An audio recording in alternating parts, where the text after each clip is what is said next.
The nation's unemployment rate falls to 5.6% as 252,000 jobs are added in December, and a report shows the Fed paid a record amount of money to Treasury in 2014. Ahead on Monday's News Wrap.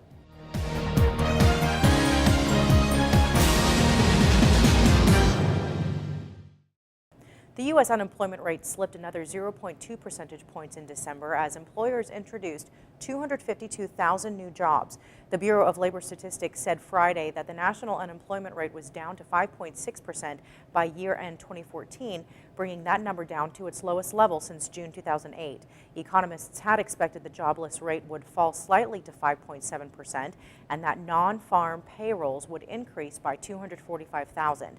Earlier this week, ADP reported that private payrolls last month had increased by 241,000.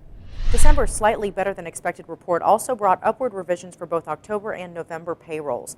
The government now estimates employers added 261,000 jobs and 353,000 jobs in those months, respectively.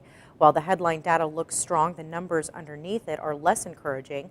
The drop in the unemployment rate was accompanied by a 0.2% drop in labor force participation as more Americans gave up on finding a job.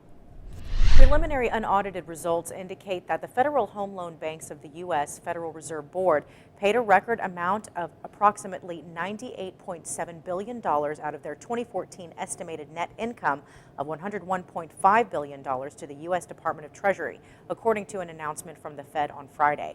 The previous high was $88.4 billion paid in 2012. The Fed's policy requires each of its banks to distribute its residual earnings to Treasury after providing the cost of operations, dividend payments, and the necessary amount to equate surplus with capital paid in. You can check out these stories and all the latest happenings in the industry right here on our site. Thanks for joining us. We'll see you again on Tuesday. Until then, stay with DSNews.com for all of your most relevant default servicing news.